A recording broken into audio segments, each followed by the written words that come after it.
para sentir. Dame tu parecer. Dame lo que... Muy buenas noches, qué bueno que estés aquí nuevamente con nosotros. Hoy estamos continuando nuestra serie de estudios de verdades fundamentales, la segunda lección, y el tema de esta noche es la verdadera tragedia, el pecado. Antes de continuar, permíteme orar un instante. Cierra tus ojos, por favor, un instante. Gracias. Padre bueno, te damos gracias, Señor, por tu palabra. Y rogamos una vez más que sea tu Espíritu Santo guiándonos a toda verdad y dándonos discernimiento y convicción en nuestros corazones y mentes de la obra, Señor, efectuada en favor de los hombres, por ti, por sola gracia. Y te rogamos, Padre, que nos des comprensión y entendimiento de tu verdadera voluntad y que finalmente lo podamos aplicar como una realidad para nuestras vidas hoy también. En el nombre de Jesús oramos esto. Amén. ¿Qué es el pecado? Bueno, para entender doctrinalmente, teológicamente el pecado, hay que tener ciertas premisas preliminares, básicas, para entenderlo. Y quiero por eso que me acompañes allí en tu Biblia a buscar la primera carta de Juan, al final de tu Biblia, 1 Juan capítulo 3, verso 4. Pero permíteme leerla, por favor, un instante en otra versión. Nueva traducción viviente, porque nos va a dar luces justamente sobre este tema. ¿Qué dice la Biblia? Dice: todo el que peca viola la ley de Dios, porque todo pecado va en contra de la ley de Dios. Si nos damos cuenta, cuando hablamos de pecado tenemos que considerar necesariamente dos premisas. Uno, a Dios. El pecado está relacionado necesariamente no solo con el hombre, sino con Dios. Pero también está relacionado con su ley, la ley de Dios. Esa ley moral que dejó a nosotros los hombres para vivir aquí en la tierra. Entonces, cuando estamos hablando de pecado, estamos hablando de ello. Ahora, uno podría decir, bueno, pero yo no creo en Dios, yo no estoy tan de acuerdo con la ley. Ahora, la ley no era solamente para el Antiguo Testamento, ya nos rige para el Nuevo. Entonces, ¿de qué vale eso para mí? ¿Qué implicancia, qué injerencia tiene mi vida en este presente? Vamos a ponernos en este caso, en el segundo. Y quiero que me acompañes, por favor, con tu Biblia allí al capítulo 2 de Romanos. Romanos capítulo 2, versos 14 y 15. Por favor. Y también en la misma traducción, Nueva traducción viviente. Dice: aún los gentiles, quienes no cuentan con la ley escrita de Dios, muestran que conocen esa ley cuando, por instinto, la obedecen aunque nunca la hayan oído. Ellos demuestran que tienen la ley de Dios escrita en el corazón porque su propia conciencia y sus propios pensamientos o los acusan o bien les indican que están haciendo lo correcto. ¿Qué nos está diciendo aquí la Escritura? De que puede que yo lea y diga, bueno, no estoy de acuerdo, no creo, desconozco, nunca he oído de esa ley de Dios. Entonces, sencillamente, ¿cómo se me va a juzgar? ¿Qué se va a tener en consideración respecto a mi persona para que se diga que soy un pecador, que el pecado está en mí, que tiene alguna injerencia en mi vida, aquello que llaman pecado? Justamente aquí Pablo hace esa precisión. Hay algunos que pueden decir, bueno, yo nunca he oído de la ley de Dios. Sin embargo, dice, hay con nuestros propios actos esa convicción que nos da nuestro corazón, la ley escrita en nuestro corazón, que va a fijar, digamos, esos límites morales, donde yo voy a decir, para mí eso está bueno y esto no, eso está bien, esto es lo correcto y esto no. Y entonces dirijo mi vida encaminado por allí. Yo no conozco nada de las Escrituras, no conozco nada de Dios, del Dios de los cristianos, pero tengo mis propios patrones de vida, patrones morales. Entonces dice la Escritura que según esos patrones morales, entonces será juzgado. Y veremos al final qué pasa. Y justamente por ello vamos a descubrir que cuando el hombre, sea por esa ley moral de Dios o la ley del corazón, que es también un reflejo de la ley moral de Dios en la vida de todo hombre, vamos a descubrir que todos la violentamos de una u otra manera. Efesios capítulo 2, verso 3, también en la misma en Nueva Traducción Viviente, dice lo siguiente. Verso 3. Todos vivíamos así en el pasado, siguiendo los deseos de nuestras pasiones y la inclinación de nuestra naturaleza pecaminosa. Por nuestra propia naturaleza éramos objeto del enojo de Dios, igual que todos los demás. ¿Qué nos dice aquí la Escritura? Que todos nosotros tenemos una naturaleza pecaminosa que tiende al mal, que tiende a desvincularnos de Dios. Y sobre todo que cada uno finalmente va a ser responsable delante de Dios por sus hechos, por sus omisiones, por sus pensamientos, por las intenciones de su propio corazón. ¿Qué es entonces el pecado? En resumen, podría decir, en una frase, es la rebeldía natural que se cobija en el corazón del hombre frente a Dios. Frente a Dios. Ahora hay la actitud también, que podemos ver contra todo lo santo, lo divino, que decanta básicamente esa incapacidad que tengo yo para comunicarme con Dios. Esa falta de relación, porque no hay una relación, no puedo interactuar con Dios. Mis actos, ¿no?, me van a desviar definitivamente de esa ley moral de Dios dada a nosotros los hombres. Y nos va a separar consecuentemente. ¿Cómo se manifiesta? En yo violentar todo aquello que Dios estipuló en su ley. Es decir, atento contra Dios, pero también se evidencia en mis actos contra los demás, contra el prójimo. Yo estoy quebrantando la ley de Dios. Yo puedo también no hacer aquello que realmente estaría llamado a hacer. Fíjate, no es un tema solamente de que algo que hice e hice mal a los ojos de Dios, además de también a los ojos de los hombres, sino la epístola de Santiago dice lo siguiente. Santiago, por favor, abre tu Biblia, capítulo 4, verso 7. Santiago, capítulo 4, verso 7, dice lo siguiente.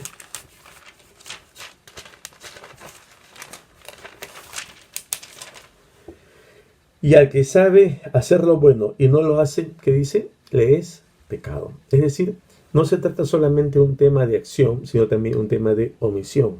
Y es allí donde vemos que ya la conducta del ser humano tiende, en un sentido, a incurrir en hechos que están violentando los principios, los parámetros, las normas de vida que dejó Dios al hombre, o sencillamente no es que los transgrede por acción, sino también los transgrede por inacción, debiendo hacer algo que sabe que debe hacerlo y lo puede hacer y no lo hace. Allí también hay infracción. ¿Cuál es el origen de este pecado? Del pecado en sí. Hay que remontarnos al primer libro de la Biblia, Génesis. Te pido que me acompañe, por favor. Génesis capítulo 2, versos 16 y 17. ¿Qué dice la Escritura allí? Bueno, vamos a encontrar a esa primera pareja, ¿verdad? Adán y Eva. Y está Dios hablando con Adán y le dice lo siguiente, verso 16. Y mandó Jehová Dios al hombre diciendo, de todo árbol del huerto podrás comer, mas del árbol de la ciencia del bien y del mal no comerás, porque el día que de él comiereis, ciertamente morirás. Bueno, aquí se establece una norma de vida, una pauta, una regla, para estar aquí en este mundo, y se lo dice a Adán. Y es aquí donde dice, bueno, esta pauta es ética, así debes actuar, pero ojo, Adán, no solamente hay un indicativo de lo que tienes que hacer, sino también hay una observancia. El incumplimiento de la misma acarrea una sanción, hay una consecuencia. Es decir, eres libre, pero ojo, en base a la decisión que tú tomes, frente a mis dictámenes, a mis resoluciones, así debes andar tú, hombre. Si tú los cumples, estará bien, pero si los incumples, ojo, habrán consecuencias. Habrá una sanción, un castigo. Y aquí el castigo era la muerte. Cuando Satanás se presenta a Eva y comienza a argumentar con ella para que coma aquel fruto que Dios había dicho, no comeréis de él, es interesante. Génesis 3, verso 3 en adelante, dice así. Pero el fruto del árbol que está en medio del huerto, dijo Dios, no comeréis de él, ni le tocaréis, para que no muráis. Estaba respondiendo la mujer a la serpiente. Entonces la serpiente dijo a la mujer, no moriréis, sino que sabe Dios que el día que comáis de él serán abiertos vuestros ojos, y seréis como Dios, sabiendo el bien y el mal. Bueno, siempre tenemos que recordar aquello que está expresamente señalado en la Escritura. Diablo, engañador. Es interesante que los métodos diversos que utiliza Satanás para engañar a los otros, los hombres, es cuando dice medias verdades y medias mentiras. Porque ciertamente fue una realidad, y era una realidad que si comiese de ese fruto que Dios le ha dicho no coman, el hombre conocería el bien y el mal, como sucedió finalmente. Eso era verdad. Lo que era falso, lo que era una mentira, era que Satanás le dijo, si comen, no se preocupen porque no moriréis. Y eso estaba violentando directamente lo que Dios había dicho. Dios le dijo, verso 17, capítulo 2, el día que de él comiereis, ciertamente moriréis. ¿Qué hicieron los hombres? Vio que era bueno, dice verso 6, capítulo 3, y vio la mujer que el árbol era bueno para comer y que era agradable a los ojos de Dios, y árbol codiciable para alcanzar la sabiduría, y tomó de su fruto, y comió, y dio también a su marido, el cual comió así de ella. Bueno, aquí hay mucho por explicar, pero quiero quedarme en un punto. La mujer fue engañada, y entonces da a su marido, a Adán, este fruto. 1 Timoteo, capítulo 2, versos 13 y 14, dice lo siguiente. Porque Adán fue formado primero, después Eva, y Adán no fue engañado, sino que la mujer siendo engañada incurrió en nuestra agresión. Entonces la que falló es Eva. No, ojo, recuerda bien, este capítulo 2 de Génesis, Dios le habla a alguien, y no fue a Eva. ¿A quién? A Adán. Ahora cuando están delante de esta tentación, donde Satanás está engañando, hay algo que también aquí Adán pudo haber hecho, poner un alto. Él sí sabía perfectamente lo que Dios había dicho. Él sí sabía realmente los parámetros de vida que Dios había dado a él como ser humano, como hombre. Él sabía perfectamente las consecuencias, no solo de un cumplimiento, sino de un incumplimiento a esas disposiciones de Dios para su vida. Él sabía y era consciente que había un castigo consecuente de un incumplimiento. Y aún así procedió. La desobediencia es el tema aquí. Ese quebranto de la voluntad de Dios abiertamente por mí como hombre, en todo índole, hoy en ese tiempo de áreas. Cuando nos encontramos en esta situación, vamos a encontrar algo más. Romanos capítulo 5, por favor acompáñame. Verso 12 dice lo siguiente. Por tanto, como el pecado entró en el mundo por un hombre, y por el pecado la muerte, así la muerte pasó a todos los hombres por cuanto todos pecaron. Pablo nos recuerda en este pasaje a la iglesia de Roma que la naturaleza humana no solo está en Adán, sino está en todos nosotros, en todos los seres humanos. Y si bien es cierto, Adán pecó, es una realidad que también se da en ti y en mí, que somos pecadores.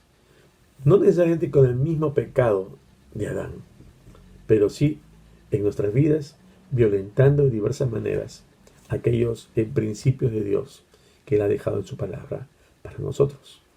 Ahora, aquí dice algo más. Recuerda que este capítulo 5 de Romanos, el apóstol Pablo está comparando el ejercicio de la acción, la actividad, la función de Adán y de Cristo. Y aquí cuando habla figurativamente de Adán, está diciéndole, bueno, Adán es un tipo, ¿no? Es real, pero lo tomo como un tipo de modelo de toda la raza humana de la humanidad. Porque así como por Adán entró un pecado, y se pone la figura de que efectivamente todos los hombres vamos a pecar, como que es una realidad. Y siendo que por un hombre entró la muerte, todos vamos a pasar por ese mismo camino. Es un sentido, una figura que describe una situación real de la condición humana. Que no solamente uno, sino que así como uno, todos también. Así como consecuentemente uno muere, todos también. Pero qué importante reconocer que en este comparativo, este mismo capítulo 5 de Romanos, versos 18 y 19, dice también: así como por la transgresión de uno vino la condenación a todos los hombres, de la misma manera por la justicia de uno, ahora habla de Cristo, vino a todos los hombres la justificación de vida. Porque así como por la desobediencia de un hombre los muchos fueron constituidos pecadores, así también por la obediencia de uno, Cristo nuevamente, los muchos serán constituidos justos. Qué importante que tener presente esto. Por la condena de uno, el resto de seres humanos fuimos constituidos pecadores, pero por la obediencia de uno, el resto de seres humanos, por fe en la obra de Cristo Jesús, podemos ser justificados. Y eso es importante, ¿no? Porque si bien es cierto, habla de no digamos un pecado original, que es un término muy común, ¿no? Sino más bien de una responsabilidad primera, original, una responsabilidad primaria en un comienzo.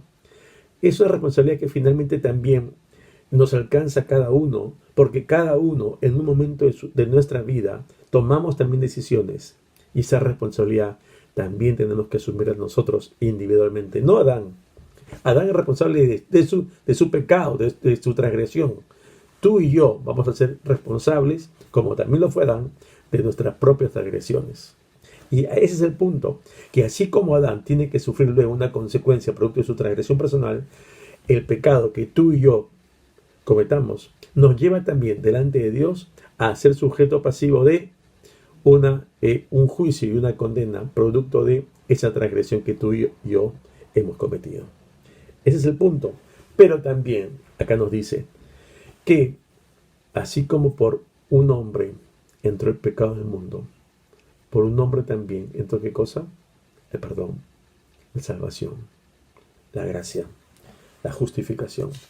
Y eso es por eso importante verlo hoy. Romanos capítulo 2, versos 5 y 6 dice: pero por tu dureza y por tu corazón no arrepentido tesoros para ti mismo, era para el día de la ira y de la revelación del justo juicio de Dios, el cual pagará a cada uno conforme a sus obras. Es decir, hay una consecuencia, como estás oyendo, y lo puedes también leer en tu Biblia, hay una consecuencia producto de nuestras decisiones. Colosenses capítulo 3, versos 23 y 25 dice lo siguiente: y todo lo que hagáis, hacedlo de corazón, como para el Señor y no para los hombres, sabiendo que del Señor recibiréis la recompensa de herencia, porque Cristo el Señor servís. Recuerda, Pablo está escribiéndole ahora una vez más a la iglesia, ahora a la iglesia de Colosas. Dice, si haces bien, bueno, serás recompensado, pero ojo, verso 25, mas el que hace injusticia recibirá la injusticia que hiciere, porque no hay acepción de personas. Es decir, pero si haces mal, también recibirás, ¿no?, una recompensa, en este caso negativa, ¿no?, un saldo en rojo por tus hechos, por tus actos. Cada uno es responsable, en un sentido aquí dice, de sus propios actos, y cada uno va a dar cuenta un día. El rey David sabía perfectamente esto, y en el Salmo 51, si lo lees, los primeros versos sobre todo, vas a ver cómo él reconoce su propia condición.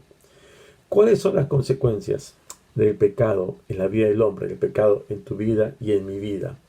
Bueno, son diversas. El pecado nos contamina, nos mancha, ¿no? El pecado puede extenderse por todo nuestro ser y es más, nos puede ir llevando de error en error, de fallo en fallo, porque un pecado se puede ir incluso agudizando, creciendo, y cada vez más esa sensibilidad para poder discernir la voluntad de Dios y estar en comunión con Él va a ser más lejana cada día, porque mi corazón se va endureciendo, mi mente se va encalleciendo, y ya no quiero saber más de Dios, y un día ya no lo oigo sencillamente, no quiero saber nada de Él. Sí, sé que Dios existe, sí que hay una ley moral, pero no tiene nada que ver conmigo, no lo quiero a mi lado. Una consecuencia del pecado es que justamente por eso mi pecado me separa de Dios. No puedo tener una relación personal con Él. Pero además el pecado causa la muerte. Mi muerte, tu muerte. Y hay 3 tipos de muertes de las cuales habla la palabra. Vamos a Romanos, por favor. Esa epístola del apóstol Pablo a la iglesia de Roma. Romanos capítulo 6, verso 23. Dice lo siguiente: porque la paga del pecado es muerte, mas la dádiva de Dios es vida eterna en Cristo Jesús. Consecuencia del pecado, la muerte. Una muerte habla aquí espiritual, ¿no? Así, frente a la muerte hay vida, frente a este pecado en la cual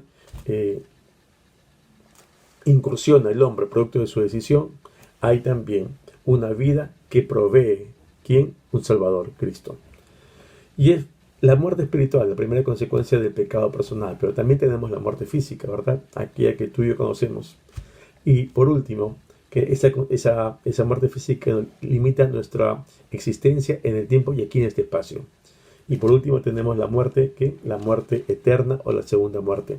Apocalipsis, el último libro de la Biblia, nos da alguna referencia a esto. Abre tu Biblia, por favor, allí, Apocalipsis 20 versos 12 en adelante.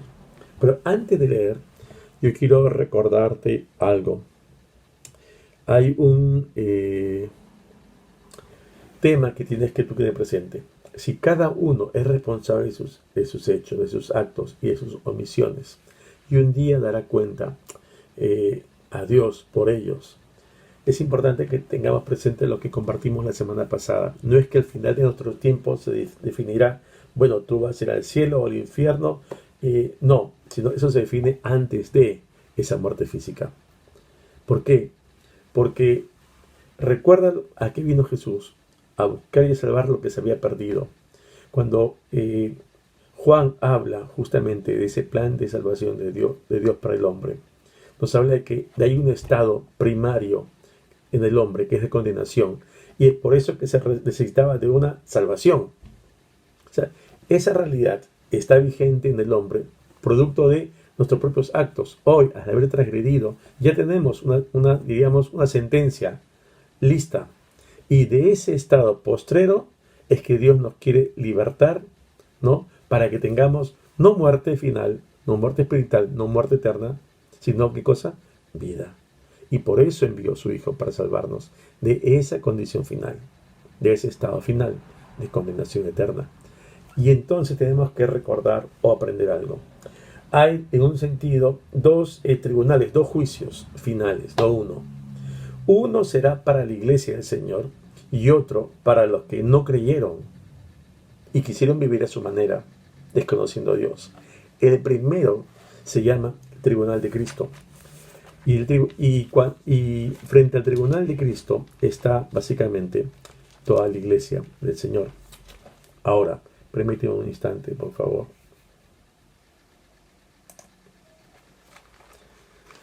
Quiero que tengas presente esto. Ante el Tribunal de Cristo solamente comparecerá la iglesia. 2 Corintios 5:10. Busca tu Biblia, por favor. 2 Corintios 5:10 dice: ¿por qué es necesario? Porque está hablando a la iglesia, aquí Pablo. Es necesario que todos nosotros comparezcamos ante el Tribunal de Cristo para que cada uno reciba según lo que haya hecho mientras estaba en el cuerpo, sea bueno o sea malo. Es decir, al final, igual, cada uno creyente va a dar cuenta de sus actos a Dios. ¿Cuándo? ¿Dónde? En el Tribunal de Cristo.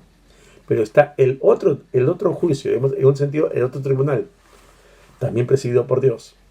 Digamos que es como si fuera otra sala penal, ¿no? Es el mismo Dios, el mismo juez, pero otra sala. Es otro público. Y este segundo público, ¿quién es? Aquellos que no creyeron. Y este juicio se llama el juicio ante el gran trono blanco. Apocalipsis 20 habla de esto. Y aquí no van a estar los creyentes, no va a estar la iglesia, sino los que no son creyentes. Y dice la palabra, verso 12, por favor, en adelante. Y vi a los muertos, grandes y pequeños, de pie ante Dios. Y los libros fueron abiertos, y otro libro fue abierto, el cual es el libro de la vida, y fueron juzgados los muertos por las cosas que estaban escritas en los libros según sus obras. Y el mar entregó los muertos que había en él, y la muerte y el Hades entregaron los muertos que había en ellos.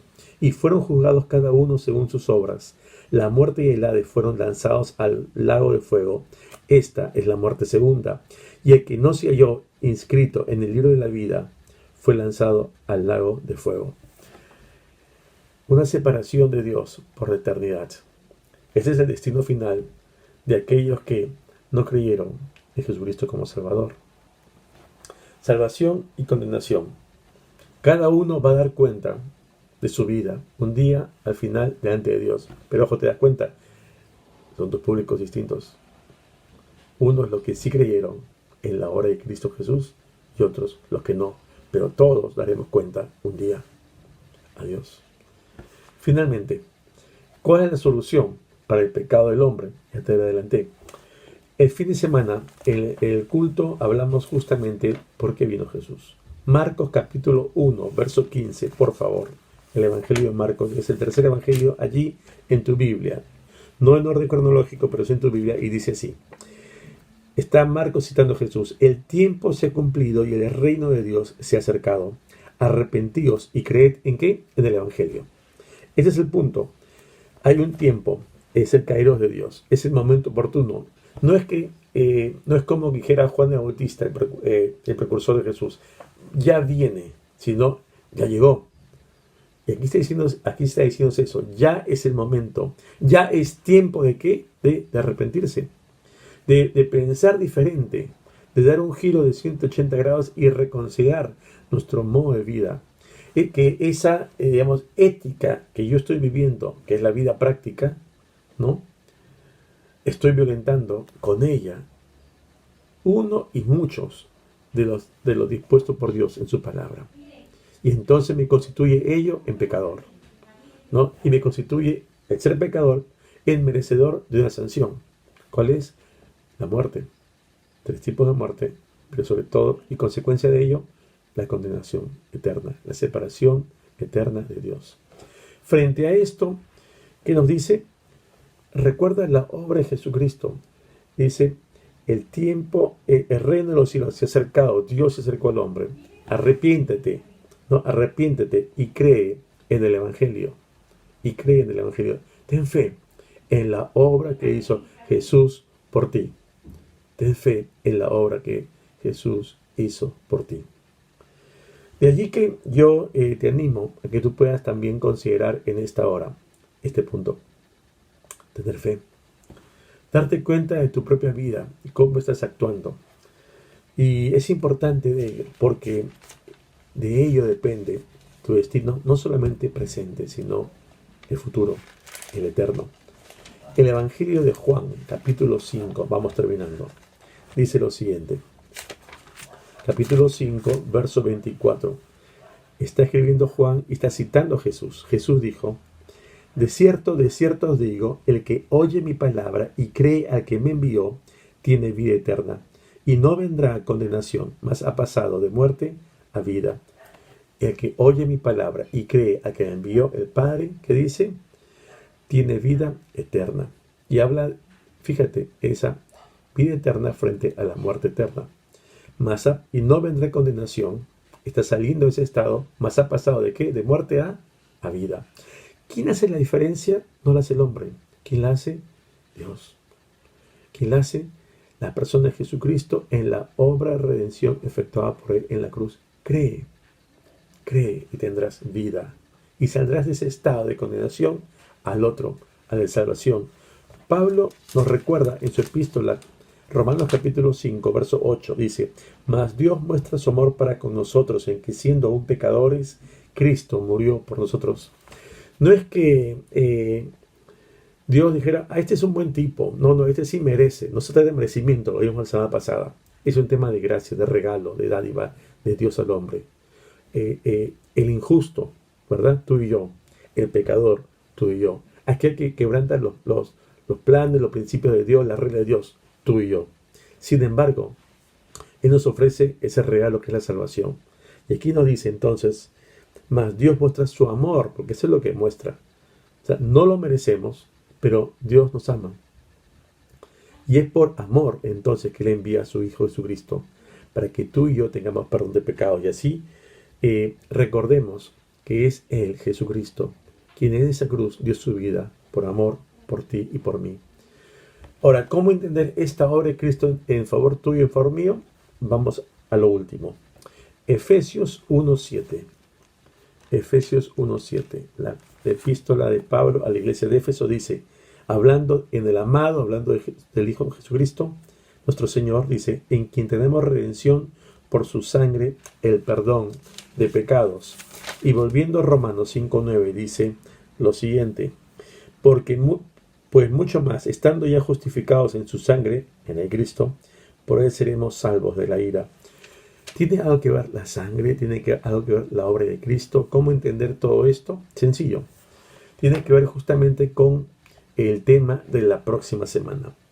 El tema de la próxima semana es la verdadera solución, la sustitución, el obrar de Cristo en favor nuestro. Él yendo a la cruz a pagar por las consecuencias de tu pecado y el mío, que hemos visto hoy, ¿no? Que merecemos esa muerte eterna, y tenemos esa muerte espiritual y estamos condenados, que Él vino a pagar las consecuencias de eso para darnos vida y salvarnos. Eso se entiende bajo la figura de la sustitución, tema de la próxima semana. Todos somos pecadores, de una u otra manera. La solución es Cristo. Es nuestro anhelo que tú puedas haber aprendido algo más sobre el tema del pecado. Estamos llanos a poder contestar tus preguntas. Por favor, estamos para servirte. Considéralo así. Dios te bendiga. Nos vemos la próxima semana a la misma hora.